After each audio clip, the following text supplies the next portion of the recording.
Purse Strings offers an available for hire network of vetted professionals who specialize in serving women.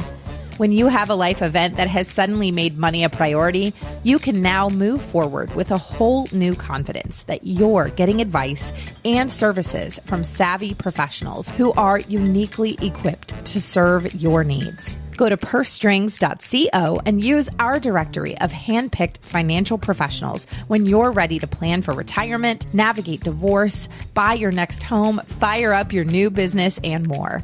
Go to pursestrings.co or check the link in the show notes. Now you can be financially fearless.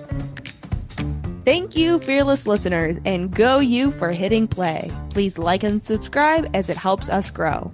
Also, share this with a friend as we have to keep talking about this shit. Now let's dive in. Coming up on today's edition of Women in Money, the shit we don't talk about, our guest is Divya Parekh. We met Divya while networking and were so impressed with all her accomplishments right off the bat. That's right. Divya helps driven leaders and entrepreneurs build their narrative to create an executive presence, get recognized, and take their lives and careers to the next level. We are eager to talk with Divya today as she's going to share how women can be braggadocious without being braggy. As women, we need to learn how to strut our stuff, and she's going to give us some tips. So let's dive in.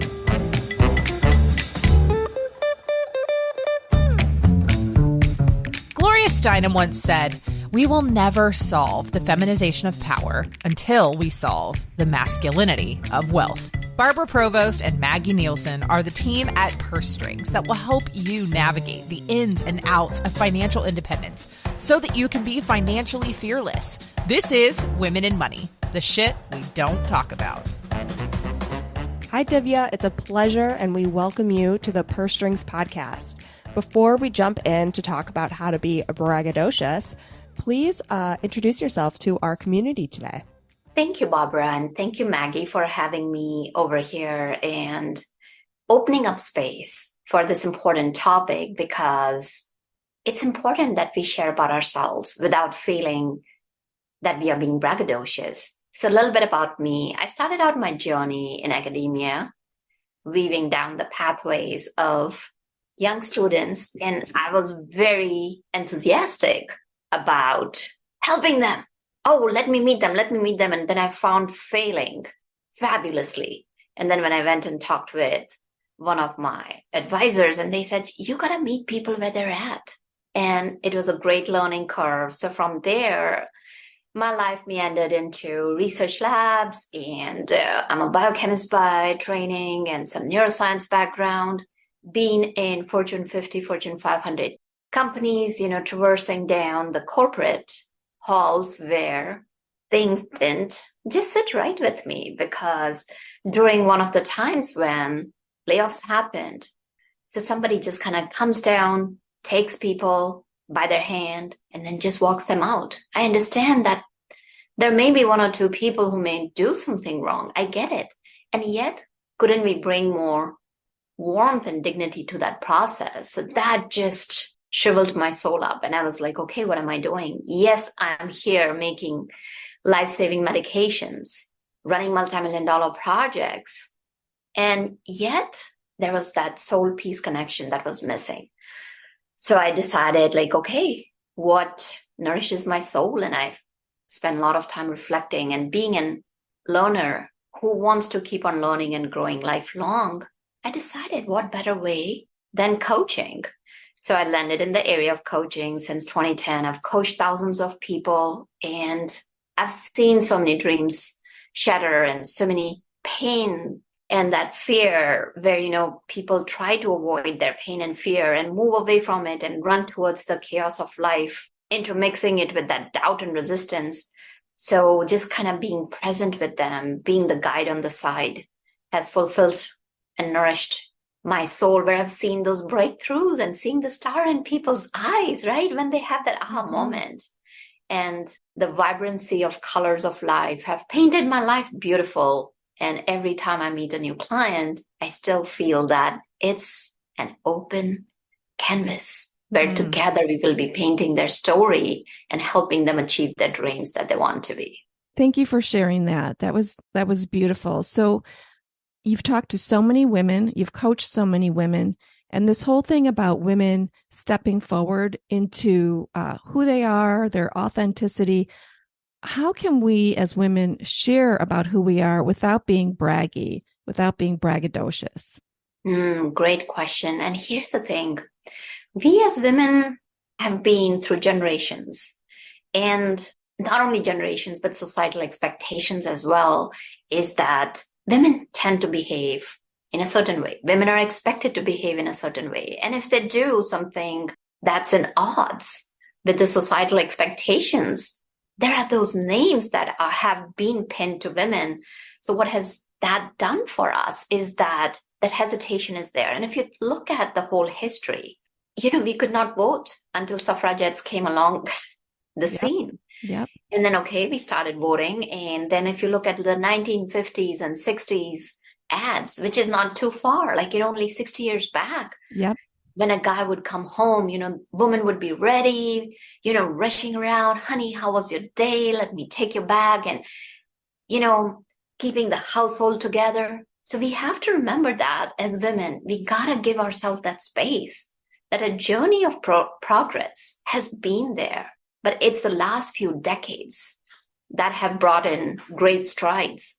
So when we talk about that, it's giving yourself first the permission to fail. Mm-hmm. We as women tend to be like, no, I gotta get everything. I gotta be a perfect mom. I gotta hold the house together. And then I gotta do the earning as well, because so many women are in the workforce now. Mm-hmm. And doing because it all. they're in the workforce, it's like, I want to do everything right. So drop that. Give yourself the permission and space to be yourself and to fail. I always say that. It's okay to fail. It's okay to fall. It's not okay to give up. And what is authenticity? Bringing your shine and light. It's about being genuine and real in sharing accomplishments. I'm not asking you to exaggerate or bend the truth. Not at all. Just be in alignment with yourself, knowing your personal values and acting out on that values. And when I talk about acting, I don't mean acting in sense of acting. I'm talking about is taking action. And I will tell you, if you do that, you don't have to brag. All you're doing is being you and showing up for yourself and showing up for others. Can you share an example of something like that? What that might look like? Because you're right. I mean, so often we talk about this all the time. There's so much pressure put on women to do it all, have have everything tied up with a bow. And I think it's killing us to be able to do all that and try to do all that. So share a little bit about some of the women that you've worked with, or any success stories that you have. Absolutely. So I'll share one of the executives that I worked with. She was senior vice president, so very much in the C-suite. And she kept up this facade. And those are her words I'm using for our conversation purposes. Let's call her Jane. So Jane had this facade where she was keeping everything together.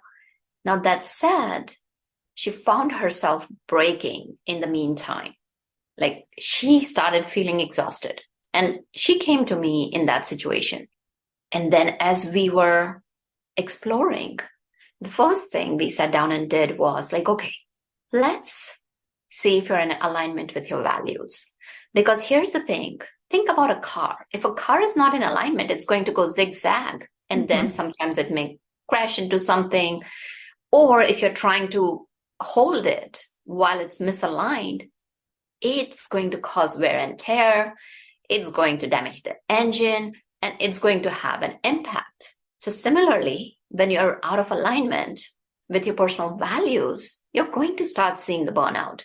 You're going to start seeing that soul of yours shrivel up. You are going to see that cracks have started showing up in the foundation. So the first thing what we did was like, okay, what were her personal values? And her personal value was that she wanted to stand in her own shoes. And yet what she felt was that she had to be like other guys. She had to be exuberant and she had to be an extrovert. She was an introvert. She had to be loud and pushy and follow exactly their leadership style. Whereas for hers, it was like, having that quiet confidence, aligning and influencing people. So right off the bat, I'm just going to go with one core value over here. She was completely out of alignment. And here's the thing, if you want to be authentic, your personal values are the backbone of your authenticity. So then we took a look at it, and here's what was the thing. We sat down and we discussed that what would be the most prudent approach. She said that the culture in the company where she was that you had to be one of the boys or you couldn't move forward. So I asked her, like, okay, what is it that you truly want? And of course, given the time we have, I can't go in the details, but the whole idea was that what did she truly want? And what she finally figured out after a few coaching sessions was that she wanted where she showed up, just like herself, was recognized for that, would be a trusted leader, was still able to make a difference and bring meaning to her work. So we started looking, and what she found was, I told her, like, rather than take any drastic steps, let's examine the current situation. How are things working out for your current company?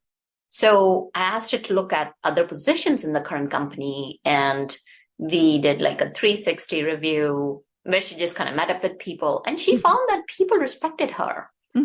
And there was this another team where it was still mostly men, a couple of women, and yet the whole culture was completely different. Interesting. And as a result, just because she opened up her eyes, I mean, so many times we are so caught up, like, I got to keep on doing this, even if it is burning you out, even if it is cracking your confidence.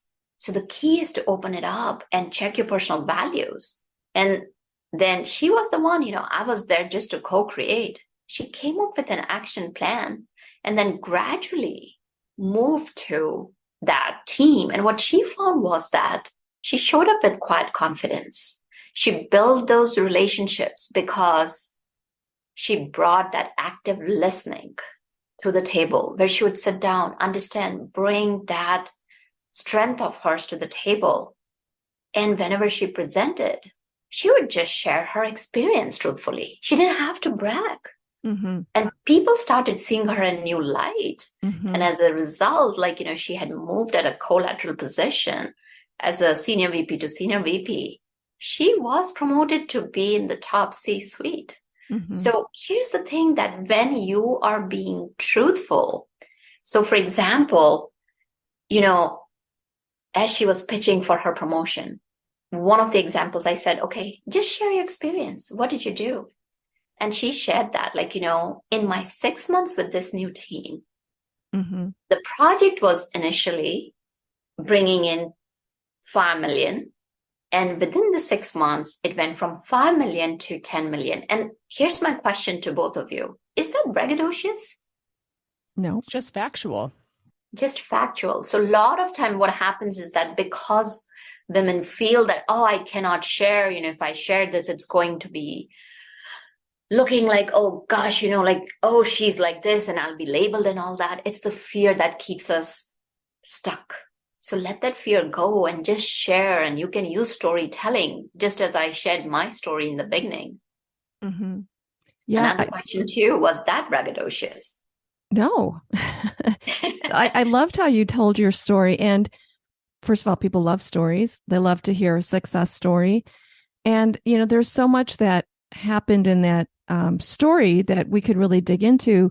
She, something halted her to take the break and meet with you because something inside of her was not resonating. Like you said, she was misaligned.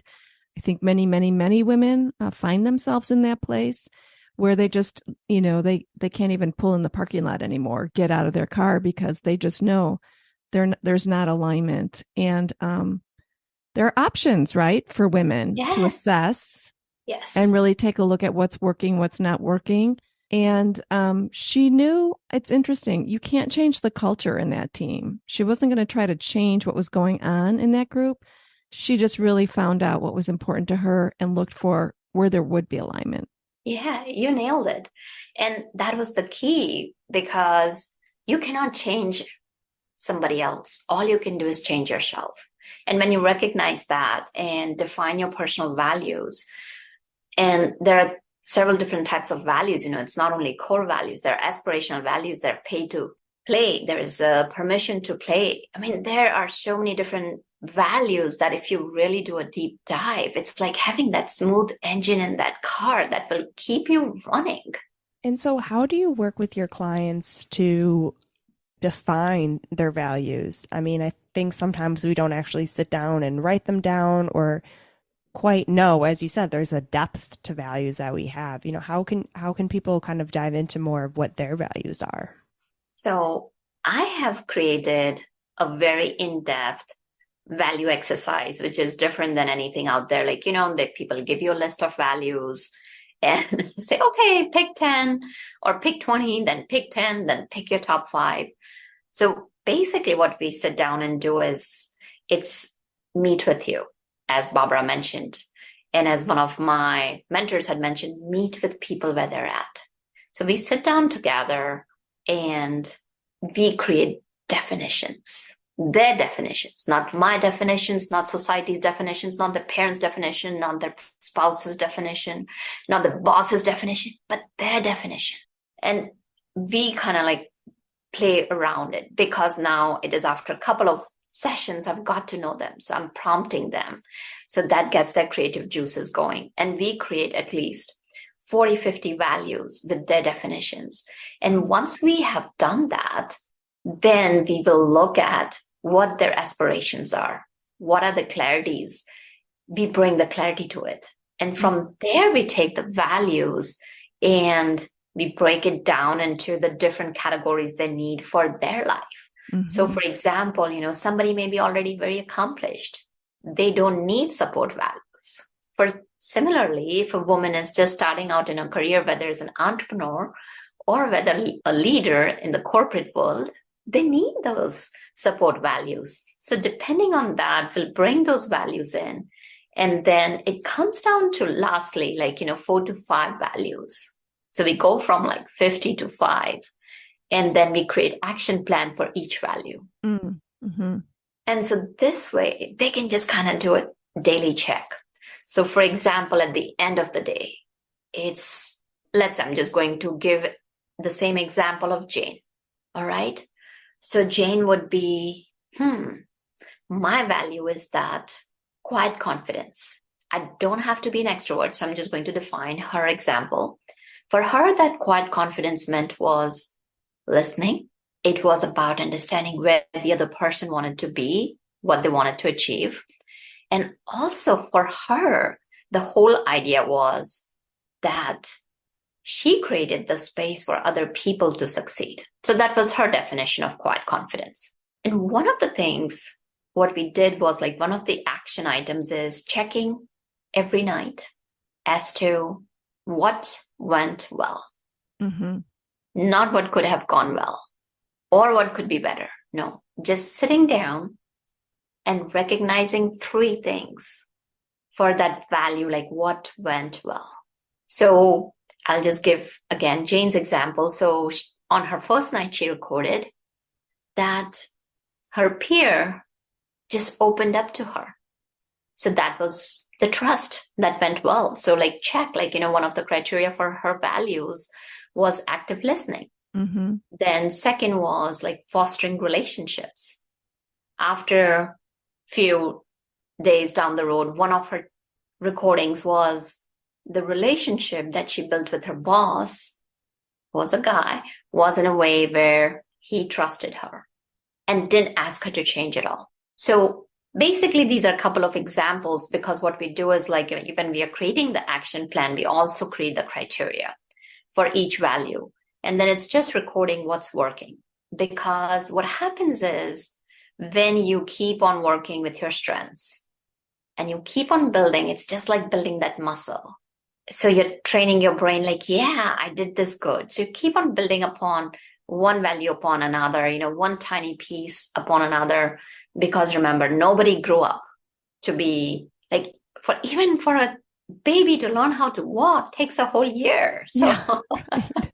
Well, can and expect. what I love about that example is that by stepping back and really working through that activity with you, not only gives her an understanding of what resonates with her and what's going to make her be her best self, but it almost also gives her the vocabulary she needs when she has conversations both with her teammates and also with her leadership around kind of who she is and how she works best and how she can best be supported so that they get what they need from her as well. And she's in alignment too. So, so much of, like you were saying at the beginning, women are just expected to hold up to these expectations that were just imposed upon us without us having kind of an idea of how can I achieve those?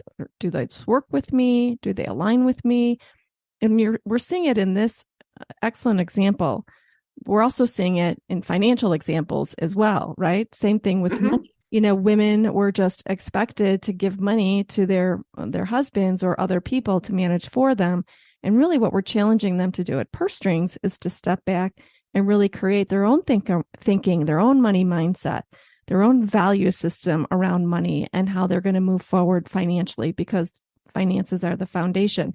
So that whole exercise is really in parallel to what we're doing here. Both you've created this amazing example in the workplace, but what you've done can also be applicable to how women are thinking about their own financial future and their own money mindset as well. So I think this is a beautiful parallel. Absolutely. Absolutely, Barbara, because I love what you brought up. And you said that vocabulary, right? So it's like, all right, a lot of women don't have that relationship with money. And that's one of the relationships that I talk about in one of my books, The Entrepreneur's Garden. And the key is that, okay, as part of your values, what if the value was to be financially free? Independent, what does that mean? So it's okay to say that, what?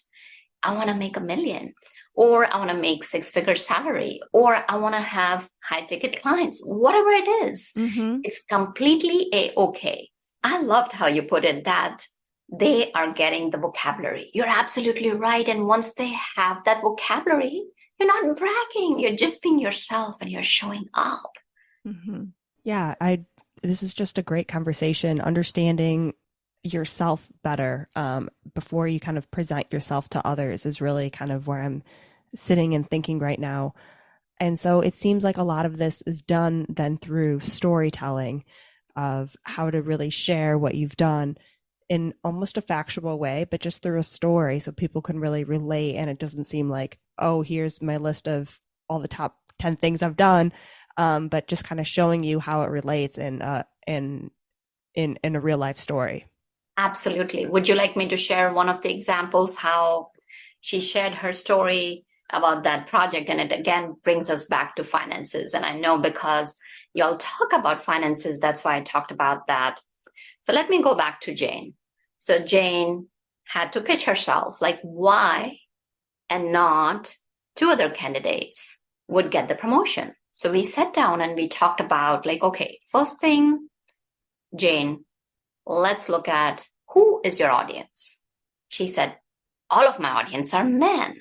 I'm like, okay, what are they looking for? She said, they're looking for finances because the board, and she was part of a public company, every quarter the company got to perform. Because if they don't, then the shareholders get unhappy, the investors get unhappy, the board doesn't get their finances. I said, okay, so now think through their eyes. And when I say think through their eyes is because it's like, what are the quick perceptions they're going to make with you? What are their interests? What are their values? So by this, she is not sacrificing any of her values. All she's going to do is she's still going to share the truth, but now she's doing it strategically. All right. So now that's the first step. Whenever you're doing a storytelling, think about your audience. The second was, what's your common ground? She said, like, I want to take the company, like my department. We went from 5 to 10 million, like within next 6 months or next quarter. I want to do this, this, this. So I said, okay, now let's break it down. Give the short-term goals and give the long-term goals, because they're also looking for the next quarter. So come up with 3 months, 6 months, and a year. So that's the common ground. And then I said, okay, I want you to add certain emotional elements to the story. It's really important, because if you want to touch their heart, you bring the emotions in, again, sticking to the truth. No fake, no lies. You're always sticking to the truth and operating by integrity. She said, okay. Then I said that, okay, you know what? It's important to practice your story with empathy.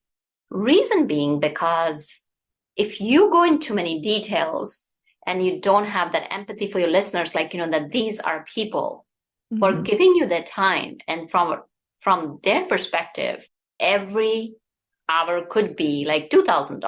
So I said, take yourself in that. And if you put yourself in that shoes, you'll be able to relate to them rather than like, oh, these hoity-toity guys. So then you just go, present, share your story, and observe the reactions. And then as you're observing the reactions, then you can adjust your story as it happens. So these are some of the elements. And now I'll share how did Jane do. So what Jane shared was that now she has all of this in mind. She started out with just a story as she was going through her slides. And she shared that I've loved this company and I'm looking forward to taking this company to X, Y, and Z, because I have been part of this company from this X, Y, and Z. So what she's showing is that she has that journey. So just by sharing that story, by sharing that fact, she pointed out two points here. One, she has the knowledge of the company. C, and the B, there are like several points, but I'm just going to go like 2 points. She understands the goals of the company. Right. And C, she's aligned with it. And then she just kind of went into like a little bit of the emotion piece, like how their client was struggling with one of their softwares and they didn't want to continue. So what she did was she sat down with the client themselves, understood their problems. Again, as you see, everything is in keeping with her personal values and is in alignment with how she wants to show up. She understood their pain, brought it back. And her boss said, we don't have the bandwidth to address this. She said, how about you give me 2 people? And if it doesn't happen, don't listen to me on the next project. So she addressed all the problems of the client. She's telling all this.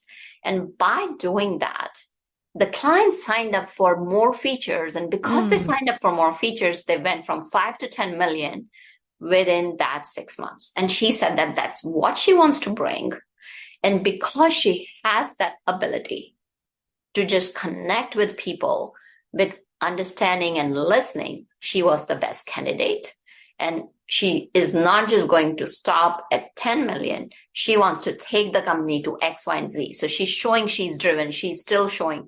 So that's the power of storytelling. So that's one of the examples. That's great. And yeah, it kind of shows how she built her own model of how she works within the organization. That model that also aligns with her own value system, which is beautiful. Well, I hope that was helpful. Like, how we took the storytelling and still keeping those values at the forefront of your integrity and still showing up as yourself and being authentic and still owning the stage. I think that was a terrific example. Moreover, the whole idea of taking a step back and doing some evaluation at the forefront. Otherwise, we're just pushing forward, miserable, unhappy, following someone else's path, probably getting sick all the while and not being a happy person in life. So, I think what I take away from this whole conversation is how important it is for women not to have to do it all, be perfect at every turn. Like you say, you're going to make mistakes. We always say fail fast. You're going to fail, but the more you fail, then you're going to start making some great moves and great things are going to happen for you. So thank you, Divya, for coming on today and sharing your beautiful story around how you coach with women executives, and presenting to us this model of how important it is for women to couple of things. Take a step back, evaluate what's important to you, really, really, really work through your values, be able to articulate that. And the way that you can articulate it is through storytelling in order to really share who you are, your successes, and where you want to go in your future. It's really beautiful. Thank you. Thank you. Thank you for having me, because one last thing that I would love to leave your audience with: doesn't matter if you're an entrepreneur, if you're an individual, if you are a corporate professional, or if you are a leader, doesn't matter, folks. So recently, just now, I just stumbled on that professional, and it's okay. It's completely okay, because the more you show up in your authenticity, and here's what I'll tell you, having worked with entrepreneurs and women, professionals and women executives, one thing I've found is that the more we become comfortable with our failures, the more we shine, the more power we acquire. So I would love to tell your audience that stay inspired and be inspired by yourself. Thank you, Maggie, and thank you, Barbara, for having me. So appreciate you. And keep the light shining for those women. That's an amazing message to end on. So thank you for all our listeners for tuning in today. We really appreciate it. Please like and subscribe and share with a friend, as we want to make sure this message gets out and everyone's light keeps shining. So we'll talk to everyone soon. And until then, be financially fearless.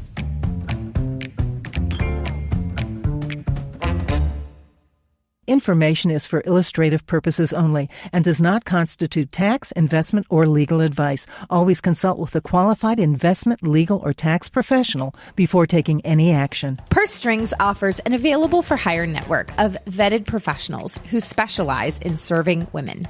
When you have a life event that has suddenly made money a priority, you can now move forward with a whole new confidence that you're getting advice and services from savvy professionals who are uniquely equipped to serve your needs. Go to pursestrings.co and use our directory of handpicked financial professionals when you're ready to plan for retirement, navigate divorce, buy your next home, fire up your new business, and more. Go to pursestrings.co or check the link in the show notes. Now you can be financially fearless.